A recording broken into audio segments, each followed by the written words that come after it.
Welcome to The Authentic Life with KL, the podcast where we throw out the rule book, where we dive in head first to the real and raw, unapologetic journey of living the best life. That includes lots of music. This is your go-to space for empowerment, for deep healing and owning your authenticity like the boss that you are. We're here to break down walls and slay self-doubt. Vibe to the soundtrack of your soul. With every beat and lyric, we'll move through stories that heal and empower. You can live your fullest and most badass life. Welcome to The Authentic Life with KL. This episode of The Authentic Life with KL is brought to you by Break the Silence, a nonprofit created using music as a platform to raise awareness for mental health, suicide prevention, and recovery of all kinds, offering hope and starting the hard conversations to bring communities together. Hey guys, it's Kitty. Today I have with me Brian Markle. He has been a musician for over 20 years, and he is the organizer for Life's Beach Music Festival in Youngstown, Ohio. Tell me a little bit about you. For someone who doesn't know you, tell me a little bit about you. First off, Kitty, thank you for having me. I appreciate it. Originally from the Youngstown, Ohio area. I started playing music at the age of 14, 15, somewhere around there. And I never really looked back. It just kind of gave me a sense of purpose in a way. It showed me camaraderie between friends. It gave me somewhere where I kind of feel like I belong. And it's not my only job. I have a day job too. And but around the age of 18, I started putting on concerts on top of that, mainly because, my friends needed a place to play, right? We're 18, we're not 21 yet. Bars aren't letting us in. So like we need somewhere to make this happen. So I was kind of always the go-getter out of my friends. And I started doing that and ended up in 2014. I actually owned a concert club for a little while in Youngstown called the Crawl Space Concert Club. Did that for a little while and got a little burnout. After that, took a break for a while and started doing it again around 2020, around COVID time. Got a little bored, and Yes. started doing some things. And again, it's one of those things when you start going, you can't stop. It's a love, it's an addiction in a way, So um realized as I get older, it's like, well, I could be doing this for good as opposed for just a place for bands to play and get some extra money, whatever. So I started putting on shows for charity. And that leads me to where we're at now with the Life's a Beach. But yeah, I've been playing guitar for a little over 20 years. I'm 37 now. So I started, like I said, around 14. So it's been a while. Um, Bass guitar as well. I've been in and out of so many bands in the in those years. But it's the one thing that's always kind of calmed me down, and I've always been able to use it for good, as opposed to the stereotypes you hear about musicians. That's true. It's true. There are those stereotypes, but the more that I find myself within those groups, I realize that it is life-saving for so many people on different levels because it's a place of belonging as well. It's like our own little world. Absolutely. I felt completely alone before I started putting that guitar in my hand, and then I found people that were just like me. And that helps because I certainly didn't fit in with the football players, and I certainly didn't fit in with, anybody else in school. And this was my area, my scene, right? And Yeah. I lived for those weekends to where I can go see all my friends and go to a show. And I still at 37 years old, I'm still doing it. So Feel that. I haven't been to a concert in a little bit because I have to work a job to pay my bills, but then I do all the other things and I'm like, I just need to go see my people. I need to go. Like it just does that. It's that release, I guess, that you need, but it's also your friends and you feel that's your circle that you belong. So When I tell people that I need loud music in my face to calm me down, they look at me like I'm a psychopath. And I'm like, no, I don't know why. It works. It works for me. It does. And it's kind of like a meditation. I was talking with someone the other day and they were like, well, you just need to meditate. You have to be quiet. And I was like, well, when I'm quiet, my mind is the loudest. So if I'm going to do yoga, I do something I call roga, where it's like screaming music while I do it. It's rock yoga. Yes, Because absolutely. I Yes. can't always do just the serene because I'm not a quiet, serene. So, Sometimes you got to get it out, and you do. that's what it's there for. So, absolutely. Yeah, yeah. So you've been a musician for 20 years. What originally pulled you into music? I know you said you've been doing it forever, but was there a specific thing that did? Um, Kind of, yeah. So music's been around me my whole life. My dad brought me up on, Black Sabbath, Alice Cooper, the 70s rock type stuff. My dad used to do lights and sound for bands, when he was a kid. So, it's always been around me. And I've always loved music, always. I grew up in the 90s, so, even at 5 years old, I'm playing Hanson, stuff like that. I always loved music in one way or another.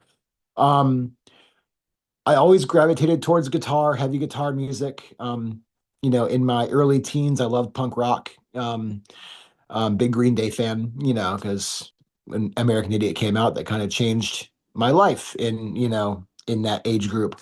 So, always wanted to do it. Never thought there could be a way to do it.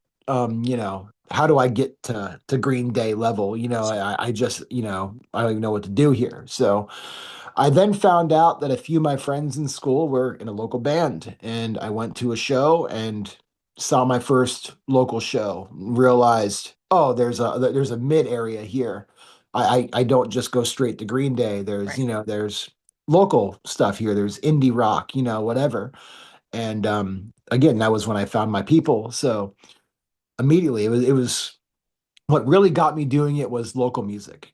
Going and finding my place, finding my scene, and I said, "Oh, I can do this. Okay, I understand." So, So um, finding that sense of belonging is really mhm. what guided you to it. 100%, 100%. Yeah, I got my guitar for my birthday that year and never looked back. Is there a specific role or time in your life that music has played to pull you out of a dark spot? I can't think of a time specifically because unfortunately I get there a lot. I got big feelings. I'm an overly emotional musician, and I get seasonal depression. I live in Erie, Pennsylvania. It is not great here, so and it happens quite a bit to where I get pretty down. And music always kind of gets me out of there. Either picking up and playing a guitar and getting creative for a little while, getting into a loud room with somebody else, or even just listening to a song and realizing that somebody feels the same way I do. That can also help. Yeah. I'm not alone at that point. Yeah. I told you earlier that I liked really guitar-driven music as a kid. I was 10 years old when like Slipknot hit, and Hmm. man, even at 10 years old, just hearing somebody who just made me feel like it was okay to feel different, that did wonders for me. So I'll even go back to that as an adult and just, yeah, it brought out that emotion in me, and that helps me get through, knowing that it's not just me, feeling that way. That will help me get through every time. Yeah. I love to I grew up, well, I'm 49, so mine was like the 80s, but I love to go back to any of the genre because I've always been into music and re-listen to them through adult eyes. And it still brings something different for me each time. So the songs that I love then I can listen to now and Mhm. I will hear something same but different or look at it through different eyes. And I think that's one of the beautiful parts about music is you can always get something magical from it if you're just like open to listen. Absolutely. Yeah, there's songs I Yeah. will listen to now that I listened to at 14, and I will get the same feeling. I will get goosebumps, Yeah. just from hearing it now, and like, wow, that never went away. It's Yeah. still there. Like time It's travel. yeah, exactly. That is our time travel. I remember exactly where I was when I heard that song and just how it made me Yeah. feel, and that feeling is still there, and that's amazing. It's Yeah. amazing what music can do for people.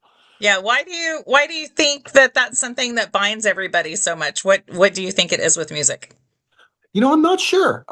But it's there, right? It's like that Yeah, unspoken, uncommon thing to where it's like, man, like you get a lot of people in a room together who likes the same kind of music, and they're going to get along, and they're going to find ways to connect.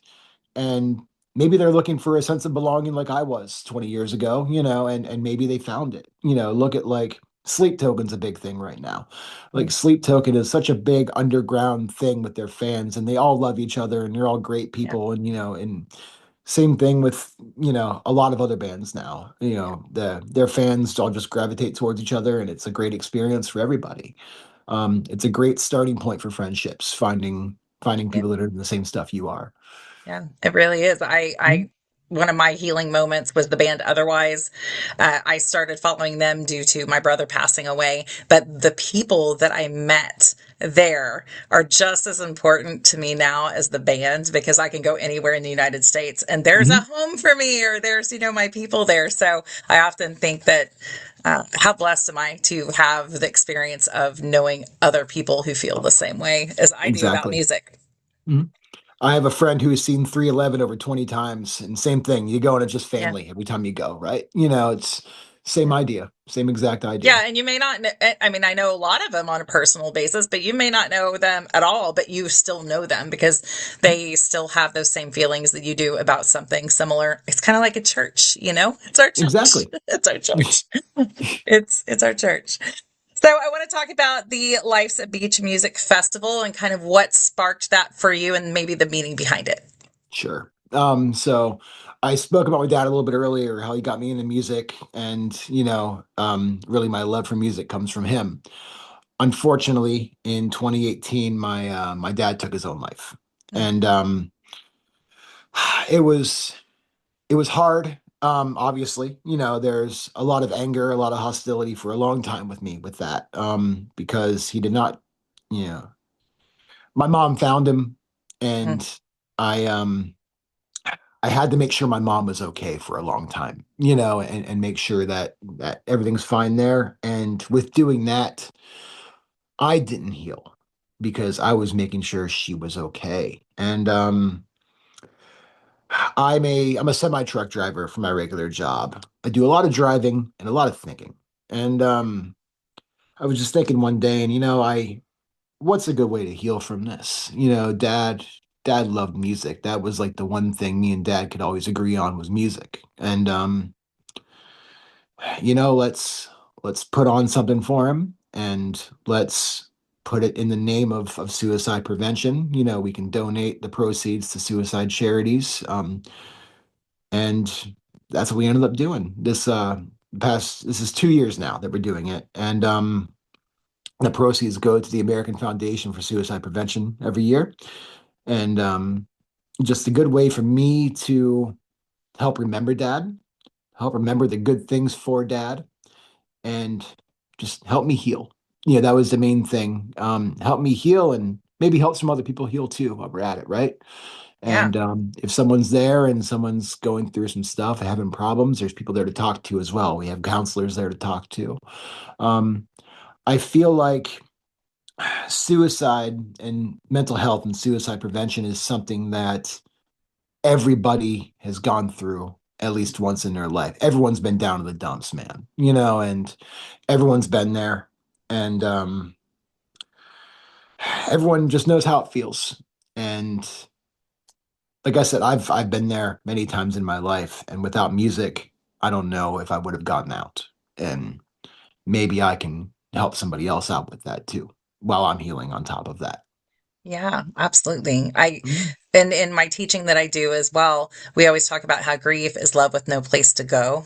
And Mhm. if you can find a place to put your grief and that energy towards, it does, I will say it over and over again, like it will help you find some healing. It doesn't take it away, but if you can find a place to put that love, it's so impactful for other people. It Absolutely. really is. Absolutely it is. Now, do you have vendors there and other things going on there? Is it an all day festival? It is an all-day festival. So it starts at 4 p.m., goes till midnight. I got 21 bands on the bill this year. mainly because I just hate saying no to people. And so quite a few. And I do have vendors this year as well. That's my first year doing that.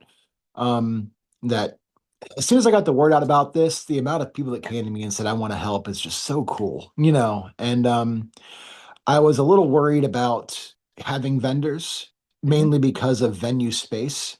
The place we're doing it, Westside Bull in Youngstown, is a big place, but we broke the pre-sale records last year for like any local show, and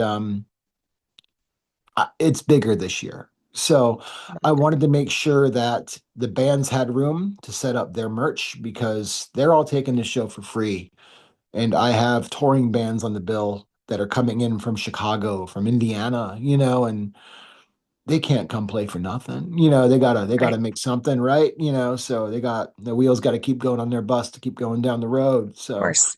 um I wanted to make sure there was room, but after talking to the owners and stuff, we figured out, oh yeah, we can definitely make room here. So I got vendors coming in this year as well, which is really cool. I am so I my first festival for suicide awareness and mental health awareness and recovery was this past year. I partnered with Break the Silence in Colorado, and Awesome. it's a similar thing. And my dream is to travel around, and kind of be able to one do those and interview people whose lives have been impacted by music, but also bring other, not companies, but other festivals or events together because it is something that's so lacking in the overall view of the world. But in the small communities, it's there. It's just needs to have space to grow. Absolutely. Absolutely, it Yeah. does. Yeah. What did you find that there was something missing from the music scene to do the festival? Do you have any other festivals like that around you? So Youngstown's a weird market. So if you do a 3 to 4 band show in Youngstown, not many people are going to come. So a lot of a lot of bigger shows in Youngstown are festivals. So I really didn't feel like anything was missing, to be honest. The good thing that I'm doing with this is I have a lot of bands coming in from out of the area who have been trying to get into Youngstown. And Mm. like I said, I live in Erie, Pennsylvania now. It's an hour and a half from Youngstown. I have a very close-knit group of musicians and friends out here now. They have a hard time getting into Youngstown. So I have 4 bands, I believe, coming in from Erie to Youngstown this year. Um, so I didn't feel like Youngstown in general was missing anything, but I'm also helping out new bands that haven't played Youngstown, and that's pretty cool too. So Yeah. Youngstown's You're going to keep going on with or without me, but I can at least help out some people while I'm here. Yeah, you're helping the mental health, you're helping awareness, you're helping other bands. It's a big deal. It's a big deal. You're a big shining light there on it. Here to help, right? I can't say no. Here to help. Yeah, yeah. What does it mean to you to be able to facilitate that? Have you stopped and had a chance to take it in on what you're doing, especially with the ticket sales and things like that excelling? Have you reflected on that?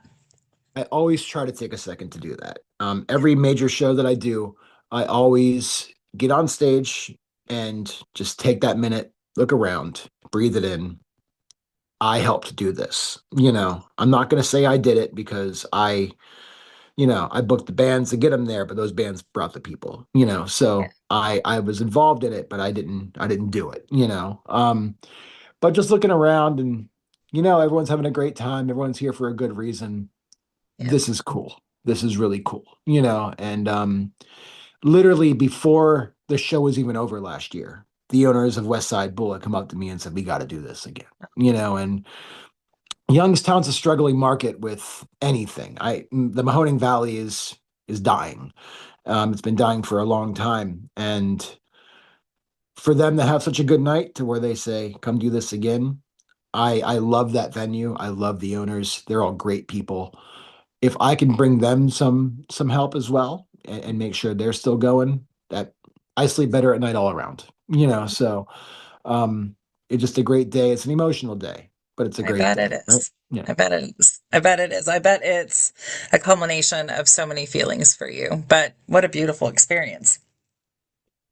Is there a moment from the festivals that someone have said something that was very impactful to make you want to keep going, or would that be when the owners said how grateful they were? That was a big thing. The owners saying how grateful they were is really cool. The bands, a lot of bands have taken the show because they've been impacted, right? And hearing those conversations is really cool. Just hey, this show means as much to me as it does for you, and this is why. And I'll keep those conversations close to the chest to make sure. I don't know if they want those out, but knowing that it affects other people as much as me, and I'm helping heal everybody. That's a very cool thing. Yeah. Very cool thing. Help heal a little part of you as well. Exactly. What has been the hardest part for you? I would say in creating and sustaining a festival, but I would say also within the music, because I know that there's consistent transitions within the music and bands and things like that. What keeps you going? Oh, there sure is. I know. I know. Um, so creating, sustaining a festival. Yeah. Like I said, I have 21 bands on this show. Mhm. When you book a major amount of bands like that, you expect stuff to happen. Yeah. Bands will double book themselves and forget they can't get there early enough for sound check. They will break up. Things will happen. The first year went real smooth, real smooth, and I'm like, this is not right. Something's bound to happen, And last year we had a band cancel the day of because their car broke down on the way, and that's just part of being an organizer for a show. You think on your feet, you reorganize things, and you make it happen. This year, there's been a little bit more. Out of every band that I expected to break up this year, I certainly didn't expect my band to break up this year. So, figuring that out has been a thing. My band was headlining the show, so I had to finagle some things around and figure it out, and we got there. And this is the first year that, as of right now, I'm not on that stage, and that's okay. This isn't about me. This is about everybody else, right? And I have a close knit group of friends that are, there for moral support for the show, and I got a hold of them and I said, listen, like this was supposed to be my band's CD release show. We broke up. We were the headliner. Like, do I even still do? I don't know. This is hard, and all of them very quickly reminded me of why I do this. And Yeah. the just the good messages all around. And on top of you helping other people, you're helping other bands too. And like, what are you doing? You need to do this. And I'm Yeah. like, you're right. So it took me a whole day of thinking about it. And then I said, okay, yeah, we're gonna keep stepping forward here. So um that's just a part of the show, a part of the gig, right? The show must go on. So we're just going to keep stepping forward, and Yeah. whatever obstacles come in my way, we're just going to jump right over them to get to Right. that finish line. So that's what we got to do. Well, what are some things that help you whenever you're struggling? I know music does, but is there any other things that you do to help you through the harder times? Sure. So I have the best support system I could ever ask for. My friends are my life, and I will not trade them for the world. If you say you have better friends than me, I will fight you. There's no way. My friends are the best. I will talk to them about anything, and they're there for me anytime. On top of that, I have the best wife Mm. in the world who can listen to me anytime that I need to complain or about anything, anytime I got to talk about anything. She is there for me every step of the way, and she's awesome. Having that support system does wonders for me. Knowing people that have been there and give me ideas on what I can do to help out, and to get better on whatever's going on in my life at that moment. I'm autistic. I have autism. It's something I figured out about a year ago, and I've been, kind of navigating that in my life. Um, so I have big feelings is the best Yeah. way to describe it. And whenever I'm going through things, just talking about it with somebody, what's triggering you? Let's talk about it, and figuring that out, and oh, this is what happened. Okay, cool. Okay. Now I know that, and now I can keep going forward. And just talking to people, man. Talking to people Yeah. does wonders for me. On top of that, I don't get a lot of me time, and whenever I am struggling, me time helps. So I can either talk to my friends or I can go be by myself, which is funny how that works, right? Time in But your cave. Yeah, I'm in yeah, your yeah. cave to hibernate for a minute. Right up in my man cave upstairs. I got Yep. video games up there that I never get to touch. I got, horror movies up there I can be watching. So, Heck whatever. yeah. Having that time for myself helps out tremendously as Yeah. well. One of the two will usually get me to where I gotta go. Good. What's your favorite horror movie? Oh God. Um, That's where Scream. we're Yeah. big fans of that of Okay. that around here too. So Original Scream. mhm. That's the number one. I cannot wait for next weekend. I'm not sure when this is coming out, but Yep. next weekend Scream comes out. So I'm there. Got me a Terrifier shirt on right now. So Oh yeah. yeah, My yeah. I'm coworker is all about Terrifier and he is waiting for the Scream next weekend too. So oh yeah, it's gonna be a good weekend. We bought our tickets 2 weeks ago, I think. So we're ready. it's fun. That's so fun. That's so fun. On real quick, if you don't mind me asking, on being diagnosed late with autism, did you have any struggles internally with that? I have several friends that are I'd say late in life diagnosed, and they struggle sometimes with just kind of moving forward and understanding that it's just a diagnosis. It doesn't really change who you are, but then also they grieve like all this time that I knew I was different type thing.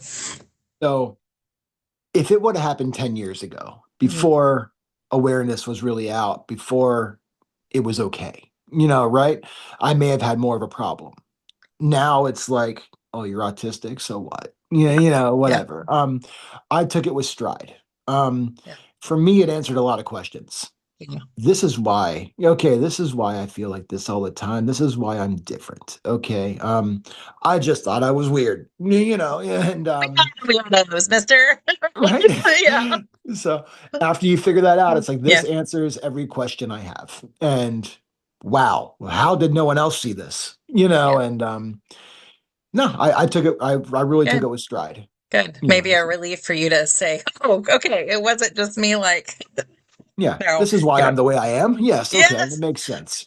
Yes. No, I fully understand that for sure. So, what is your hope for the future of the Life's a Beach Festival and for the people that are all surrounding it?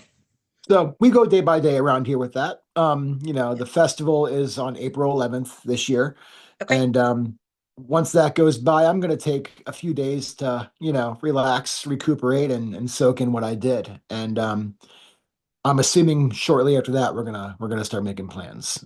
If it goes well again this year, which I fully expect it to, I'm going to be getting a hold of West Side Bowl pretty quickly after because they're going to want to do it again as well. And reality. So last year I believe had 10 bands. This year's 21. I doubled up. That's a long day. It I is. would I would like to do 2 days next year. The venue was a little hesitant about that this year. So my plan is to show them what I can do and then hopefully do 2 days next year, maybe go to 30 pounds, and spread them out Nice. a little better. There's two stages at West Side Bowl, so I'm able to actually have both stages running simultaneously, kind of like a Warp Tour did back in the day, or something Sure. like that. Um, so that's how I'm able to get so many bands on there. But I would love to go to 2 days next year. I think that's my next goal. A great goal. Um, yeah, Yeah. thank you. Yeah. That's a great goal. If you could go back and tell your younger self anything, I'm sure there's a lot, but what are some of the things that you'd go back and tell yourself? Oof. First off, roll with the punches. It gets better. There are days where you think that there's no getting through this. There's no getting. It gets better. It gets better. If you would have talked to me 3 years ago, you would have saw a whole different Brian. The Brian 3 years ago was in a marriage where the wife hated him. Was over 400 pounds. Um, yeah, I'm now about 200 pounds. So, when you're going through that and you don't have a support system and, and you just hate yourself on top of that, you just give up, and if you would have told me 3 years ago that I'd be living a life I am now, I would have called you crazy. It gets better. You wake up every day and you try. And that's all you do. That's all anyone can do. Just try. Not every day is going to be great. Not every day is going to be bad, but having those bad days makes those great days greater, knowing you got through True. it. And yeah, the me before versus the me now. I've built my friend group, my support system. I found the best wife, like I said. I got rid of the old one. I found the new one. We're good. Yeah. And I got healthy. And if you would have told me that, I was big my whole life. So if you would have told me that, there's no way. Yeah, I think you're crazy. And here we are. Here we are. So you just keep going, you keep stepping and keep trying, and life gets better. Does. And I was going to ask you, what would you say to someone who is struggling? But you just said a whole bunch of good stuff. That's You it. just That's it. said some great stuff. Yeah. I love those stories of reflection on that. I think that they're so important for us because I think when we go back, we don't know where we're going to end up. That's why it's so important. Like it could just be one thing that completely changes your life. It really Life can. has life has a weird plan for everybody, and you don't see the end Yes. game, and as you're going through and new things happen and whatever, you never see the end game. So just be here for the ride. That's all, because you never know what's going to happen. Yep. Be here for the ride. Exactly. Stay with us and be here for the ride. I love it. Well, thank you for joining me. Thank you so much. Thank you.